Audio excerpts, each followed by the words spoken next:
it seems like we have an audience member. So they're going to be asking questions, from time to time. And, like I said, we're going to, a lot of action going on in this podcast. So Oh, we're excited to be here.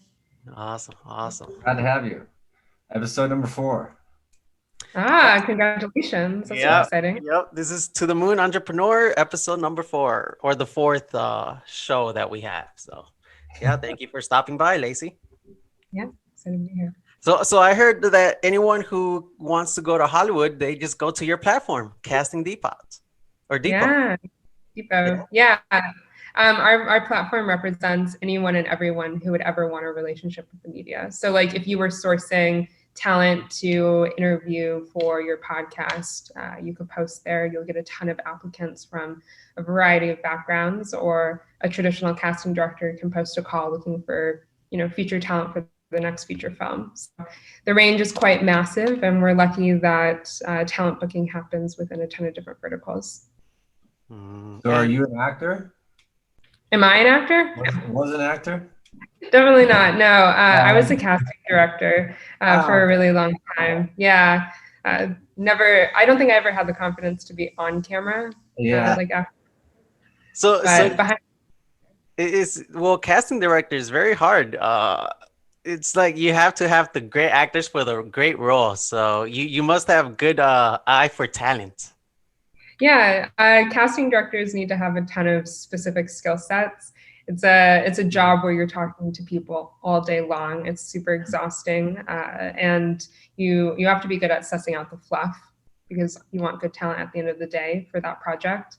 Mm-hmm. So you have to be good at speaking to people, interviewing, getting to know their story and their background, dependent on the project and organization. I mean, you could go down the list, but casting directors are very skilled people. And you get hundreds of people from a wide variety of backgrounds? Yeah, we do. So there's a few different occupations that generally have a relationship with the media. Think like chefs, real estate agents, VCs, gamers, you name it. Like there's just certain occupations that always have that crossover. So we see a ton of real people on our site every day looking for those types of gigs. So how did you come up with the idea?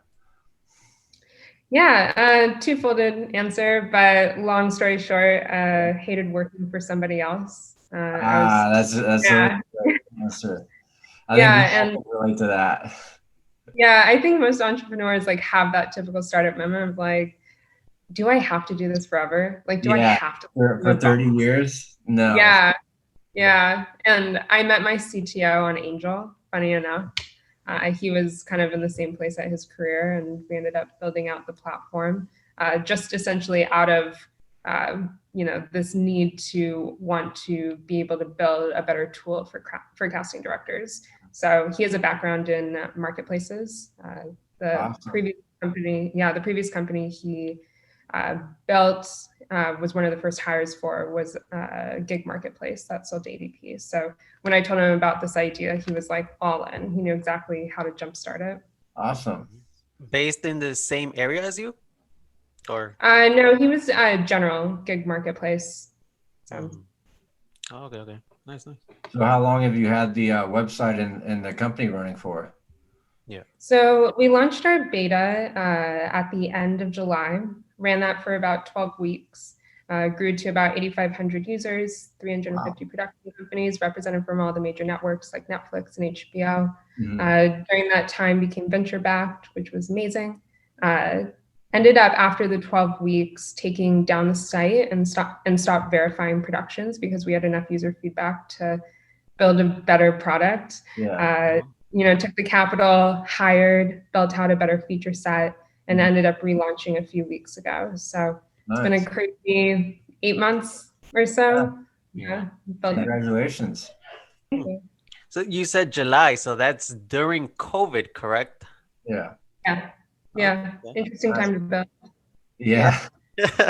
Oh yeah. During this pandemic, it has jumpstart a lot of people just turning on their creative mindset and trying to build something on their own. So yeah. Very risky. Totally. It's been interesting also building a company completely remote.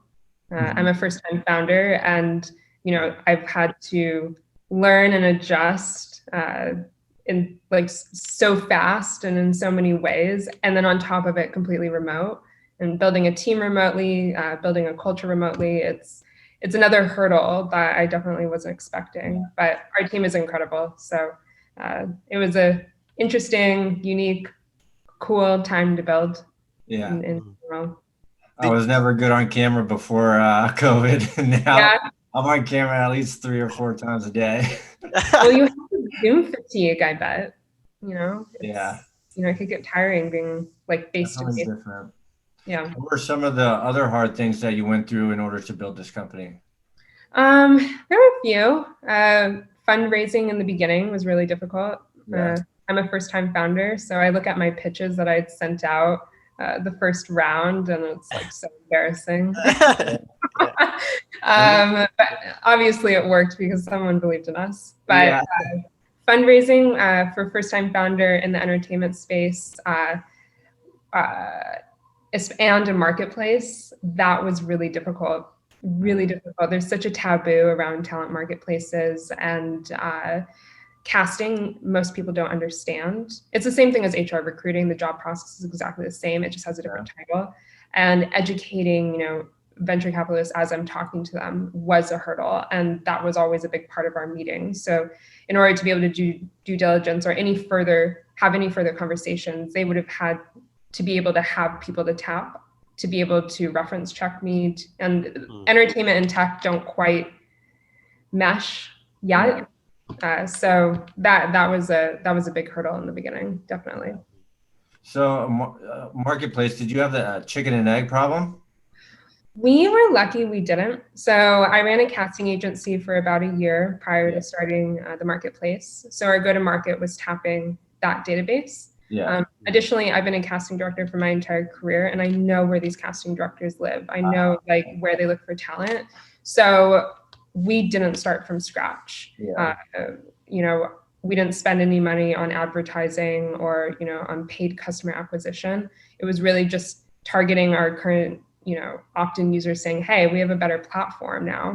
Why don't you use it? So that's kind of been a blessing to not have to have the chicken and the egg problem. Now, it's a matter of scaling, which is its own beast in itself. But I'm sure investors like the low customer acquisition costs.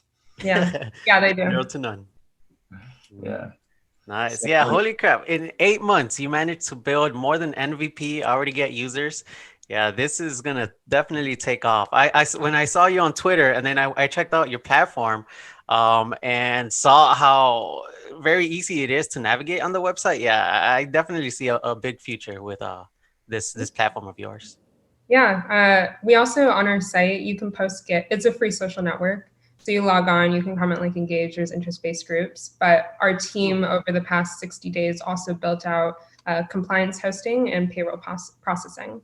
So we built our own internal entertainment partners wrap book, if you will, which are industry competitors, on the back end of a casting director's dashboard. So it's a pretty massive beta, but they were necessary tools to build in order to make any difference in our industry. Wow. So you have open castings for The Bachelor? Yeah, do you want to be on The Bachelor? No, I'm telling you, he has the face. The model. Casey's a model. Yeah, she watches that show, and she would slit my throat if I was on that show. But she's a huge fan of Big Brother. Oh yeah? Yeah, you should get that up, and then I might apply for that. I should. Yeah, there's some shows that I'd love to have on our site, like exclusively casting. Big Brother would be great. I'm a big fan of The Challenge on MTV. That would be amazing. I don't think they would, just because those are reoccurring cast members, but like American Idol, there's some staples that everyone loves, that like everyone wants to apply to, but you would have to know how to apply. So having a profile on a site like ours where that's listed would be awesome. I've always wanted to be on Family Feud, though. I love it. Yeah. Family Feud cast during our beta, but it was the Canadian version. Ah, okay. Who's Well, the host? when Who's you the get the host? US version, let me know. Send me a notification. I will. I will. I don't know who the host was of that. Steve Harvey? It wasn't Steve Harvey. It was I some. love Steve Harvey. He's so funny. Yeah. I Yeah. love the celebrity one too. That was a hit. Yeah. Nice. Well, like you said, entertainment and tech hasn't really been integrated, but I mean, your platform is changing that, and if you could be at the forefront of that, yeah, that's amazing. Yeah, that would be awesome. Yeah, I feel like in ways that tech has integrated, it's generally top down. Like they invest in the big vision, but tech doesn't invest in the working mechanics of it. So, but in order to properly invest in large companies, you need to be able to understand like the average, like what the standard workflow process looks like for the employees that work for that company. And our platform is integrated so that employees can have a better workflow process and can cast faster. So hopefully we can bring the tech world, whatever, into the entertainment business. So what's your grand vision for Casting Depot? Where do you see it in the next couple of years? Good question. I don't know what I'm eating tomorrow. Yeah. That's a perfect Yeah. perfect answer. Yeah. I mean, grand vision is to democratize access to castings. I know that sounds so cheesy, but if we can become like the LinkedIn of entertainment, that's the dream.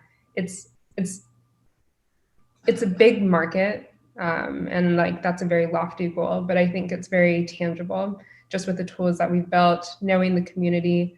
I think in the next 5 years, it's very possible that we could do that. Awesome. And then sell or IPO. So yeah. Well, that question's good because humble. you can't really predict the future. So it really says that you're open to almost any opportunity that comes along your way. Pivoting is a big feature when you're creating a company. And so if you have pivot on the back of your mind, yeah, you're definitely setting up yourself for success because yeah, predicting the future is really hard. So But you only pivot if you have to, if you see other opportunities or if you're kind of forced to. Yeah. I think there's been a few things that we've started to very preliminary, started to toss around ideas for, just because we've started to see it come across our platform. Children's entertainment, that's massive. Yeah. Pets, like booking pets for like the Chewy commercials, that's a thing. There's Hey, not I got a that. I'll be your beta tester. Yeah? For the pet. I got a pet. He's really cute. Everyone wants their pet to be famous, and I was talking to my mom about this a few days ago because we've started to like seek counsel for those areas, and it's this running joke in the pet owner community that when your pet gets a certain age, you turn to your pet and you're like, "Can you just put in for rent? Like, can you just reimburse me for like the things that you've damaged?" But you owe me rent this month. Yeah. So I think having a space where you can introduce your pets to be like the next brand ambassador, like the face of Petco or something like that would be awesome. I was thinking that one day, but it's a lot of work. It is. Well, and also, it would be a lopsided marketplace because the amount of pets there are in the US is not anywhere equivalent to the amount of gigs. So we would have to figure that out. And the pet industry blew up with COVID and everyone has pets. Yeah. Maybe it's a different model. Maybe it's like an OnlyFans for pets, where you can pay to watch a bunny eat, carrots or hop down the yard or something. And make pets the content creators. You never know. Yeah. Well, Twitter's having something similar. They're having a super follows, I believe. Yeah, I saw. Yeah. That's something for cats. Pets. Totally. People love pets. Casey, your cat Gucci. Yeah, I got a cat Gucci. He's a Bengal cat. That's amazing. Yeah, he walks all over my computers all the time. So he's meant to be famous. He is. He wants that attention. Well, there you go. Yeah. Nice. I think audience, Sutton, you have a question for the founder? Hey, Lacey. Thanks for having me today. I'm the guest today. I just had a question. For your platform, do you mainly have two types of users? Is it the employer and employee, where the employer is like the producers and the directors and the managers, and the employees are the actors that are looking for opportunities? Yeah, exactly. Eventually, it's very preliminary in our platform right now, but eventually we'll have a third user, which is talent agents and managers. We're working on that right now. We'll have that deployed over the next few weeks, but those are the people that do all the work for you, that are applying you to the gigs on the site. And you're currently still accepting, correct? New users? Yeah, totally. Everyone goes through a verification process in order to use the site properly and book gigs, etc. You have to add 3 points of data to your profile. You can add social media links, upload additional media to your media section, add a bio, etc. But we do that because it helps us better show users gigs that are more applicable to them. So our feed works like TikTok. Based on the information you put in your profile, it'll repopulate a feed to show you applicable castings, therefore increasing the likelihood that you'll apply to gigs that excite you. And on the flip side, casting directors will see more qualified applicants. So we do this verification process so that, like, you know, some Joe Schmo, you know, logs into the site and they don't add data to their profile, they're not gonna return because they're not gonna see castings that they like. So, but yeah. Long story short, yes, we are accepting new users, of course. Nice. 60, do they have to upload a 60-second video of themselves? No, and you know, we don't get that much video uploads. I see video uploads from traditional working actors, influencers. We have a ton of influencers on our site. Like, I would say maybe a sixth of our users are influencers. Wow. They upload videos as well because obviously they have video content. Okay. What do you consider influencers? What does that mean? Influencers are people that have, you know, an X amount of followers on additional platforms. So when you submit to be verified, internally I can see what type of profile you submitted for. So if you submitted to be an expert, you know, an actor, real person, or an influencer, you get a badge that's like attached to your profile. And influencers will only, like, that's kind of the secret. We kind of have a secret sauce to it, but for the most part, if we can tell that you have a following on additional platforms, you'll be approved to have that influencer badge. Nice. Since you don't really have to raise your hand, just shout out any questions. What's your business model? How do you make money? Yeah, payroll. So when people go to process payroll for the gigs, that's the first stream of revenue. Second, advertising. Advertising, I foresee being a massive stream of revenue. We've already had inquiries about it. It's just we need to get a better idea of how to build an ad model. I don't have a background in it, and you know, I want to make sure we execute that fairly, you know, to our users. Third, adjacent marketplaces. So people offer adjacent services to their occupation that's listed on the site. So like headshots, sizzle reels, editors, etc. And then fourth will most likely be some sort of model attached to the agent functionality. But we're still working on that. Nice. Yeah, so since you have the open castings for like Family Feud, I was wondering if you kind of took a payment from them in order to advertise on your website in order to facilitate the connection. Do you guys do that, or do you just let them post for free? No, we just let them post for free. We're not in a position yet to make job posters pay, nor do I think we ever will want to. You know, having these big names on our site helps the traffic. And that's most important to us right now, is scaling the marketplace, getting exciting castings that are on the site, and taking down any type of paywall right now will help us do that. How are you scaling at the moment? A few different ways. I mean, we're still working off of that database from our original casting company. Posting in subforums. Our communities live on like Reddit, Facebook, Craigslist, There's a massive acting Craigslist. community. Really? Yeah. Yeah, go to Craigslist, go to the gig section, and in the talent section, you'll see major networks casting for shows there. It's like, Wow. it's so nuts to me to see that. Yeah. So, you know, we'll tap a user on Craigslist and say, hey, your process doesn't have to be so awful and outdated. Like, you know, come post on our site. Yeah. Yeah, if you take Craigslist, then all the categories you could break down into a different company marketplace. And so that's basically what you're doing. You're just getting the gig section. Yeah.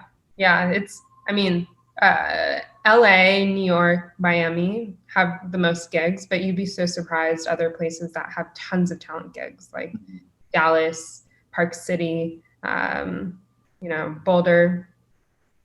All big. They're all big for advertising and commercial. Yeah. So you see the smaller castings posting there. Yeah. Nice. Yeah, it sounds like. Oh, go ahead. Hey, Lacey. Again, I have a question about maybe the market and the market space and your forecast for it. Because, like, I know your company is comparable to like LinkedIn for actors, but like I know for LinkedIn, like for the most part, most of the population is looking for jobs out there. But how do you see yourself? How do you see yourself as how do you see your company growing in terms of number of users and maybe the market cap? Because because I'm not sure.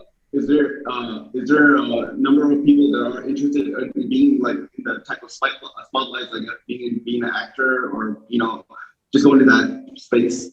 Yeah, I can give you some good numbers. Our target market is anywhere between 25 to 30 million users right now in the US. There's about 2.5 million working actors in the US. And when I say working, I mean they're making a salary of over about $35,000 a year. And then our platform accounts for the unscripted side of things. So in entertainment, there are two types of projects, if you will. There's unscripted and scripted. Unscripted reality TV shows, game shows, talk shows, news shows, podcasts. Scripted is everything you see with a script. And with that, because our site goes after unscripted, our market cap is significantly higher than our competitor sites. So to give you a range, The Bachelor, we'll see about 20,000, 25,000 applicants for one season, and those are unique applicants. That's one show on one network, like in one season. Now think of every type of content there is out there. That's our market cap. So that's why our user projections are so much higher. Wow, huge. Bachelor's is unscripted, right? The Bachelor. Yeah. Nice. Yeah. It's a sticky world, you know. Yeah. So I would think even without a pandemic, you could still succeed with this because, like you said, it's all social media, very gravity towards social media. So even without pandemic, you think you still make this startup? Yeah, definitely. The industry. So obviously, the entire world stopped when the pandemic happened, and the year works in cycles for the most part. During the pandemic, the beginning part of it, shows were already greenlit to go into casting, meaning that casting directors were already actively scouting projects, and that's for the most part a remote process, regardless. And then I would say maybe it was July or August, they started implementing COVID officers on set, kind of like a set medic, same thing. And that was the catalyst into productions going back into production.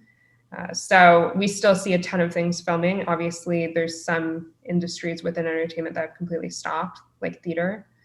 And those actors are out of work, which is super unfortunate. But the communities are still active. Like you still see them on Reddit. You see them doing Zoom theatrical productions. Like you see a lot of advertising campaigns that are remote video like this. So I think once, you know, the world goes back to pseudo normal, you know, our platform will be very well, you know, angled to be able to support it.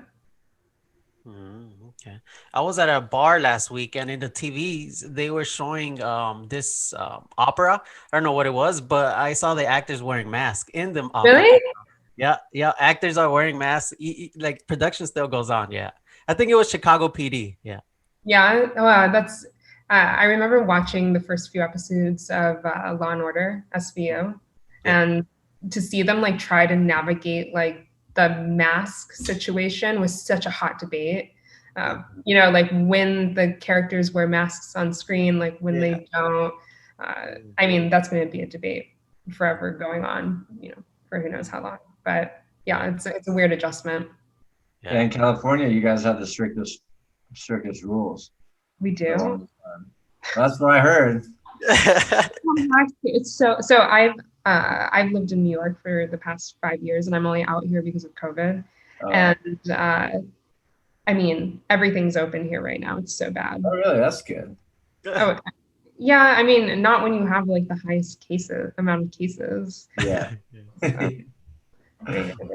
Yeah. But I think that's all for my questions. Wow. Basically covered a lot. Yeah. Well, yeah, for our listeners out there that are, struggling to even make an MVP, I would say that what helped you, Lacey, in your situation is that you've been in the industry for 8 years, correct? Around there? Yeah.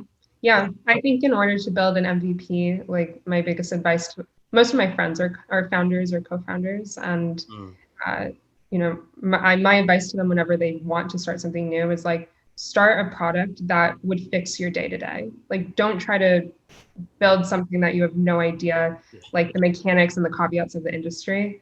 Build something that you know, and it'll be successful because you will be its first user. So that's what we did with CastingDepot. It's like I knew this was a product that was needed in the market, and that's why we were able to build so fast, because we knew all the bells and whistles that needed to go into it to be successful. Do you have many competitors in the space? Yeah, we do for now. Really? Yeah. There's some competitors out there like Backstage, Casting Networks, LinkedIn-ish. They're launching a new marketplace. I don't know if you saw that. They're angling it after Fiverr and Upwork. Okay. Where the users set their price. Yeah. So, but there's more than enough market for everyone for now. So I got a friend who was in LA for COVID, and he was taking actor courses and stuff. So I'm sure he would. I could direct him to CastingDepot and help him out. Totally. Send him my email. I'm happy. For a lot of our users right now, it's not scalable whatsoever, but for a lot of our users, I send them personal DMs, like with castings I see happening on our site saying like, oh, this matches your profile, you should apply. So awesome. I'm more than happy to send him castings as I see them come through. That's a great personal touch though. The founder herself reaching out. Totally. I mean, you have to do things that don't scale. So and like if I can increase the happiness of my platform, increase KPIs while I'm doing it, and help people book gigs, they'll come back. And my first, 100, 200,000 users are my like warriors, if you will. They'll advocate. So I just want to make sure they become super users and they love my platform. So anything I could do to make that happen. Customer obsession, making customers happy. If you'd rather have 100 dedicated customers than 1,000 people who just kind of like you. Yeah, seriously. Definitely. And CastingDepot, it has a Twitter, correct? So we could put it out there in the social media? Yeah, tweet us. We don't have a big following on Twitter. Twitter's not a big acting world, but you can find us on Reddit, Facebook, Instagram. Those are more active. Nice. Yeah, we'll definitely post all of those social media here. Thank you. Well, are there any quotes or anything that you live by day to day? No. Just do it. Just do it. I mean, just do it. I don't. Yeah, I know. I mean, I like to watch videos and just like read things by some of my favorite entrepreneurs. Like Franchesco at Airbnb, my favorite. Brian Hoover at Product Hunt, amazing. Whitney Hurd at Bumble. that Yeah, like, fantastic Oh, job. Bumble? yeah, she's Oh, a, that leads us to a Yeah, next yeah. question. That leads us to a next question. Talking about Bumble, how would you, Lacey, celebrate once you go public, IPO? oh my gosh, I was watching her CNBC Yeah. video or interview, and Mm. I was sitting there thinking, like, this girl is so badass. Like, She's badass. she's poised. Like, the answers she was giving were Yeah. just spot on. Kid in her arms. Yeah. I mean, and I was reading, everyone on LinkedIn was posting about it, and like, all the things she's like overcome. But I mean, she just bulldozed through. Like, I Yeah. wouldn't even use overcome as a way to describe what she did. But Yeah. if we were to IPO, I think we would take the team to, I don't know, some island and share tequila shots. I don't know. There you Still, go. again, I don't know what we're doing That's tomorrow. way to There you go. celebrate. Nice. Yeah, yeah. You gotta celebrate IPO. Yeah, you got to celebrate the wins, even the know. little ones. Definitely. Well, what's one key thing you learned from Airbnb? Because Casey himself, his platform, PeerStorage, it's building something similar to Airbnb. Oh yeah. Just Yeah. for self-storage. So I connect people with unused space on their property, such as a garage or a parking space or a basement, and then I connect them with an individual who needs storage. So How's it going? marketplace, but so I have a little chicken and egg problem that I'm still trying to solve. So I'm just working on the supply side. And then I get little tidbits of people needing storage. And so I reach out to them and then I try and find them a spot for them. So where do your users live? Like, are they on Craigslist or are they... Craigslist, Facebook. I've gone out to the neighborhoods as well. Yeah. I've done flyers around the neighborhoods. And so yeah, just try and find as many platforms in many areas and neighborhoods as I can. Yeah. Yeah. Which one's working the best? Which channel? Craigslist is working the best. And then neighborhoods is second. So because Craigslist, they already have a listing. It's just Craigslist doesn't facilitate the payments or anything. And it doesn't really get you in front of the right audience. And that's what I try and provide. And so then I say, hey, I could market your space for you. And I could look on various platforms in order to find you a renter. And then I've done that a few times, but still trying to get off the ground with that. But yeah, once I start to get a good amount of supply within the niche market that I'm looking at, then it'll be a lot easier to find the demand.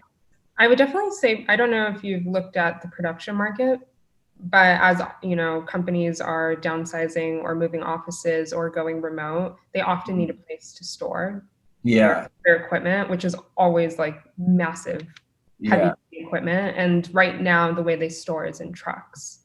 So, which is not very sustainable. Yeah. Is that due to COVID or is that typical? It's typical. Okay, that's good to know. Yeah, I haven't really had the time to look into the commercial market because I've been focused on the customer to customer market. But if I do need to pivot, that is definitely somewhere where I'd go. I'm just trying to focus my niche at the moment. So then when I get a large amount of users, then I could expand. Yeah, definitely. Well, what was one key takeaway from the Airbnb book that you got? So I've watched so many those guys are so great. I've watched so many. I think my favorite Airbnb interview was, it was at the they call it like the Air Open, whatever their investor day is. And there was one a few years ago. They had just come out of like some claims against the company there was like a shooting or something at an Airbnb and they hadn't been vetted or something like that. But Brian was interviewing Ashton and they had protesters in the audience. And like Ashton stood up and like gave this like incredible speech about how Airbnb like loves their community and does everything to verify their users and all the things that they're going to be doing to make sure the community is safer. And it's just like moments like those that the guys at Airbnb know their stuff.